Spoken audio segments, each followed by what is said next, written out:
Good evening, ladies and gentlemen, and welcome to the Nobody Asked Me Guys show. Guys, listen, I'm your host, Melvin Casey Lars, and you guys know how we roll on this show. We have all kind of exciting guests, and this evening we have none other than Brother Benjamin Smith. Yes, I identified him as a brother because we understand that Kappas reign supreme. So all of the haters out there, God bless you. However, guys, listen, it's great that you're here with us this evening, and I thank my audience as always. You guys are always so attentive and so helpful, and we do appreciate you being here. Now, we're not going to waste your time with a lot of babble. I am going to take a little time to introduce Brother Benjamin to you, and he will take it from there. Guys, you know how we do it. We ask you, we always send out the links, and you're more than welcome to come on with us live, or you can put your questions in the chat box. But let's talk a little bit about Brother Benjamin Smith. Brother Benjamin Smith is Executive Director and CEO of D.R.E.A.M, Dream Studios Incorporated. He's also an actor, a writer, and director. He received his BS from Florida A&M University, yay for HBCUs, where he majored in business administration, economics, and minored in theater. In addition to maintaining D.R.E.A.M Dream Guys Studios, a fully licensed performing arts after-school program, he also produces and directs numerous plays and spearheads several fundraising initiatives. He was a former president and is now the current treasurer of the Springfield Cultural Council and a proud active member of Kappa Alpha Psi Fraternity Incorporated, where he served as poll mark. And yes, for those of you that do not know, that's another word for president. Benjamin was key to the resurrection of the chapter and later served as an advisor for the citywide undergraduate chapter and mentor to the Kappa League, the high school leadership and development program affiliate of the fraternity. Currently at Dream Studios, he mentors students as he steers them in the direction of higher education, many of whom go to colleges and universities on full scholarships majoring in the performing arts. He, along with Dream Studio staff, have launched numerous careers in the arts, including over 7 years of The Lion King on Broadway performers. He is also one of the producers of Little Girl Blue, the Nina Simone musical. Nina, guys, you know that she's a great artist, which is preparing for his February 2022 off-Broadway debut. In addition to this, he also teaches on cryptocurrency investing with an online platform called Kappa College. He is the founder and the dean of investments on this platform. Benjamin is currently attending Harvard University and is working on a master's in dramatic studies at the School of Arts and Sciences. He is also the chairman of Take Back the Day Arts Festival, changing the narrative of 9/11 and turning the day from tragedy to triumph through the performing and visual arts. In his free time, Benjamin does event planning and grant writing and consults individuals and businesses in Massachusetts, Connecticut, New York, and Texas. A well-traveled, well-heeled young man. Brother Benjamin Smith, we're so happy to have you. Be here. It's amazing, amazing, amazing. I'm actually outside of a function that we're throwing as well. So life is just so busy, wearing so many hats and doing so many things. But the important thing is we're just trying to be a blessing to our community and definitely be in the community and being very involved. So thank you guys. Thank you so much. Well, listen, as we talk about communities and as we talk about being involved, and we see that you do many things, you wear many hats.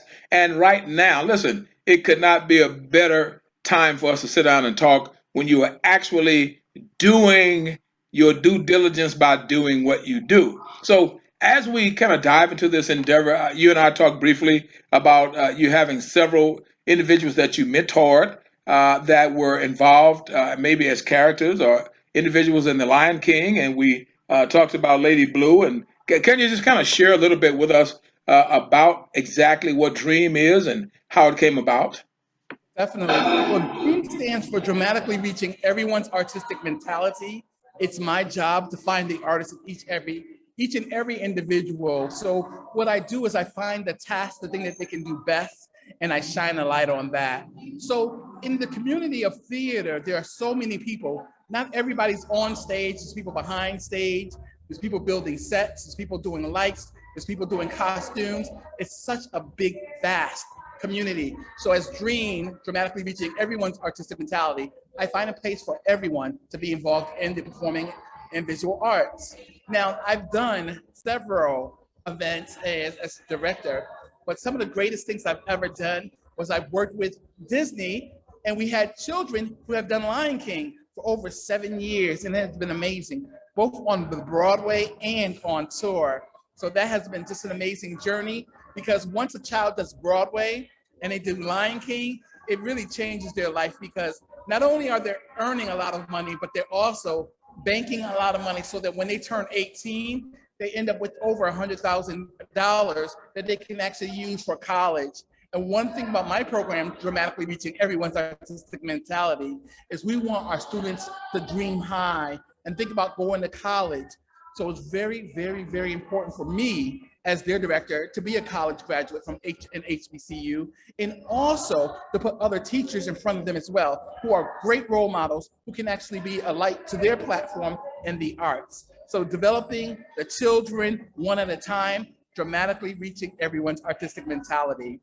Now, currently, we are so proud to be actually one of the producers of Little Girl Blue, the Nina Simone play, the musical, and it's so amazing. It's in Connecticut right now, and it will be opening on Broadway in February for Nina Simone's birthday week. So we're excited about that.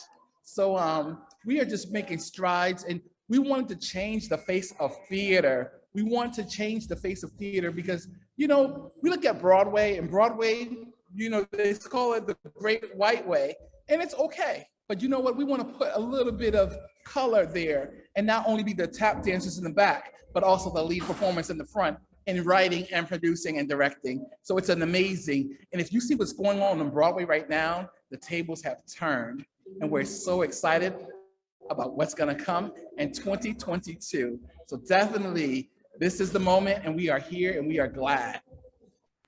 Wow, fantastic. Well, listen, Brother Benjamin, I have to tell you a brief story about this machismo and Lion King. I saw Lion King on Broadway. My wife and I were visiting there, and that was one of our reasons for going. So, I'm like this, I don't know what I'm gonna say now. Man, listen, one of the greatest shows I've ever seen. I mean, I would, and I had to laugh at myself because I'm too macho to go see a Broadway play for Lion King, right? Man, it was fantastic. So I know that you guys do great Definitely. work, and I know Little Girl Blue is going to be just awesome and Amazing. fantastic, and you're rocking and rolling with that. Now, from what I understand, I think that there's another project that's coming up that you're working on as an intake to 9/11. Can you share with us a little bit about that? Yes. Well, 20 years ago, I wrote a musical called Children in the Playground, and it was about a family that lost a mom and a wife in the September 11th tragedies in the World Trade Center. And at that time, my artistic director, she was an intern at the World Trade Center. So I began penciling a musical called Children in the Playground. And what it was a way to translate what was going on the media to children, but also it was therapy for me, because when the towers went down, a lot of communication all over went down, because a lot of the phone lines were down. So we did not hear from our artistic director, who was a temp at the World Trade Center. So that particular day, she started a little bit late and was not going to be able to get her coffee from downstairs, and she was on the train trying to make it there for 9 o'clock. The train stopped. The train stopped. The plane hit the building, and we Wow, were like, this is sunken. Now, this is wow. the thing, you know, to say, for all the 2,977 souls that were lost, we definitely pay homage to them. And the Lord, He works in different ways. I don't want to say mysterious ways, but sometimes we just don't understand what's going on. But one thing that I like to say is that I I I I am glad that we were spared our director. Now, when I started looking at this musical that I wrote, I said, wow, you know what? After 5 days of writing, I said, this is can be comforting to someone else who's going through the trauma that I thought I was going through, that I thought I was going through at that time, and I was preparing myself mentally. So I wrote Children in the Playground.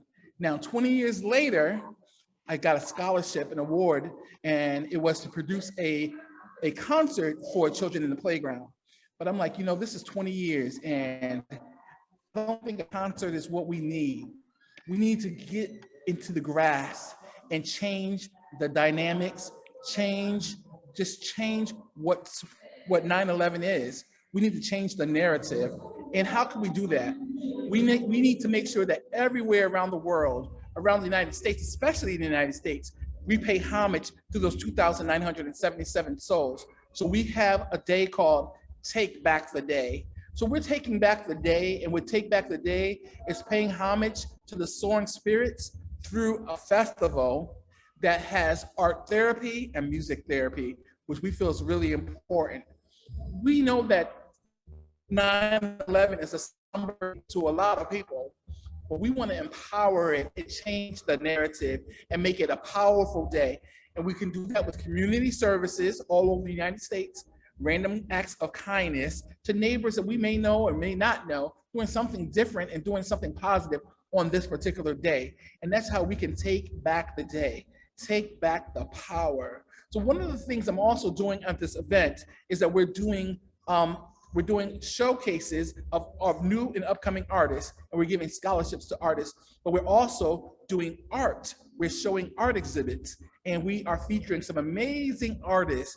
And it's just amazing because this is a part of taking back the day. And when I talk to two of the artists that I'm working with, Gerald Trippett and Don Ciccone, they're like two of the leading artists that I'm working with, and they have some amazing pieces of work. And I just want Yes, they do. yes. And I just want to move them, move their work around the United States and actually showcase it. And I think that this Take Back the Day is a great platform to start that. And we're actually beginning a working relationship together as well. And it's so amazing. So we're taking back the day, and we're not saying that on 9/11, it's not about being sad. We're going to always feel that there's a loss, and there's always going to be a void. And there's many families who have grown up and grown without people who don't have people at their tables right now. So we want to take back that day and take back that power and still give them a hug and encouragement. But we also want to give scholarships in their names, scholarships to the 2,977 soaring souls. So we know that their living was not in vain, and their life lives on, their light lights on, and it passed. It lights the past for many artists and future children. And also, this is really important to me as well. To take back the day is to educate young people who were not born at that time, because it's 20 years ago. So we have a lot of children who are school age who hear about 9/11, but they don't know the truth. They don't know if it's real. So one of the things that I am doing as an executive director is I'm taking my students to 9/11 Museum so they can see the artifacts. And also I'm teaching them about 9/11, but also they're in the workshop for Take Back the Day, and they will be on that stage. So it's amazing. It's so amazing. And we're so happy to be a part of this event. Take Back the Day. Definitely. Wow, that's just phenomenal. And allow me to say is that I'm just excited about Take Back Today. As I mean, you've explained it so eloquently, and just as you were explaining that so eloquently, you don't have eyes behind you, but you had some young lady to go through the door with her fabulous evening gown on, and we couldn't have planned this. We couldn't have planned this. As you were talking about the love and expressing care and concern and paying homage and that kind of thing, then to be at an event already where you're doing a fundraiser and you're talking about this, and now you have another lovely young lady walking out that's dressed to the nines. So Yes. listen, hey, that's really great. So obviously my audience and I can see that you're extremely busy, and you were so kind to take this time to speak with us. I just want to say this, and if you will, what drives you to do the things that you do? Many times we will think superficially. And you said something that really got my attention earlier when you said that, when you explain God works in different ways, and I know people, the Bible says He works in mysterious ways. That says a lot, and I hope my audience actually heard that, because not because I agree with you, but because I hear you as well. So, what really drives you? I mean, we most of us, when we are engaged in activities, we have this inner fire. So, can you share with us just a little bit about what that inner fire is? There's a lot going on here. I'll tell you, one of the things that drive me, first of all, is I feel that I owe to pay also a homage to the children in our community, first and foremost. But also, I am a vessel of the love that my parents poured into me. And when my parents poured the love that they poured into me and they invested in me, I can't just take those and think nothing of them. I have to pour back into the community, and I have to be able to be a beacon of light on some level. So what inspires me and what really motivates me is that I feel that we are on this earth for a reason and we have a purpose. And my life will not be in vain, because I feel that there's so much work to do and we're always looking for that other person to do the work. I am not that person. I'm the person who lifts up the torch, and I will trailblaze, and I will change the dynamics. I will make a path when there's no path. Over 18 years ago, I opened up a performing arts school so that kids can go to college.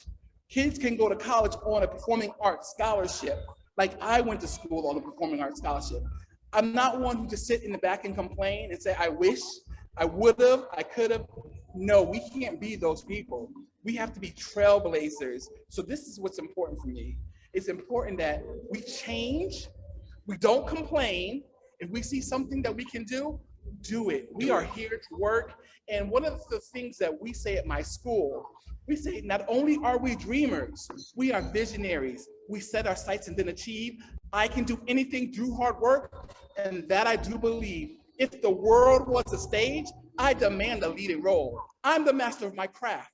You can't conquer my soul. Through the arts, I express myself. You can watch if you may. And today, I'm going to shine like a star, bright as day. And if someone tries to stop me, this is what I'll say. I am here to work. And that's our mantra. We say that and we believe it, because we are here to work. We are not here just to take up space. And what are we going to do between that dash from the day we were born to the day we are no longer on this earth? I want my works to speak for me. And I'm not one who looks for a lot of accolades, and I'm not that person. But what I want to do with some of my greatest successes is when I see my kids go to college and graduate, especially the ones who went to college with 100% tuition paid and didn't pay $1. That is the work that we do. And that is so, so important. It's so important because we are changing lives. We are changing the trajectory of lives right now. And that's so, so important. So what we do and what influences me and what keeps my fire burning is knowing that we're touching lives, we're changing the story, and we're taking back the day. And not only September 11th, but we got a lot of days to take back. We have to take back the COVID days. We got to take back the days when we got to take back the prejudice days when people are not supporting us as people. We got to take back all those days, and that's what's important right now. And we can no longer sit down and wait for someone else to do it. We can't. We have to take back the day and take this opportunity to do what we are here to do. So I say, I am here to work. And that's what drives me. And just knowing that my father from Jamaica, who made sure that we always had everything we ever wanted, even though my father did not have a college education. My father had, from what I understand, a 7th grade education and then had to work. And then my mother, who always was in the books, always taking classes, always reading, influenced us to go to classes, learn music, and encouraging us to dream. That is amazing. And that is what I'm here for, because they poured into me, and my vase can't be full. I have to pour to someone else. and that's what I do. I am here to work. Wow, powerful. Listen, you are the epitome. I have a phrase that I coined, and you are the epitome of that. The power of one is the empowerment of many. Brother Yes. Benjamin, the power of one is the empowerment of many. Brother Benjamin Smith, let me say this has been phenomenal. Brother, we could talk all night, but I won't be rude. I see that you are actively participating. So listen, we just appreciate you taking and the art. Oh man, you're getting so much love. I wish you could see all of these hearts that's flying all over the place. You're getting so much love, and I concur. So listen, You guys, thank you. allow me to say again, we thank you so very much, and we are Thank you. Thank definitely you. And I blessed to want to have you. say, Please. I wanted to say that, guys, really, if you believe that we need to change the narrative, visit the website, takebacktheday.org, find out what we're about, and find out how you can do something in your city. You don't have to come to New York. You can do something wherever you're at in the world to take back the day, to take back the moment, to change the narrative. And send me an email and we can support you any way that we can. Let's do this together. Thank you so much. Let's do Wow. this. Wow. That's a wrap, guys. This has been the Nobody Asked Me Guy show. I'm your host, Melvin Casey Lars, and I know you guys have enjoyed yourselves because I see all of the hearts and the thumbs going up. So we just thank you for being here. And again, we thank Brother Benjamin Smith of Dream, and he's explained to you eloquently what that's all about. So listen, we wish you a great, great, great, great, successful evening. Want you to go and enjoy yourself. And when you get the opportunity, let's talk again. Thank you. I enjoyed myself and I enjoyed this moment being with you guys. And definitely, I always enjoy you, my frat brother, because there's no frat like Kappa Alpha Psi. Okay, for real. And Yo, yo, definitely. And have a great night. definitely. Thank you so much, Melvin. And thank all of you guys for all the hearts and all the love. Thank you so much. Thank you. Fantastic. Have a great night. All right.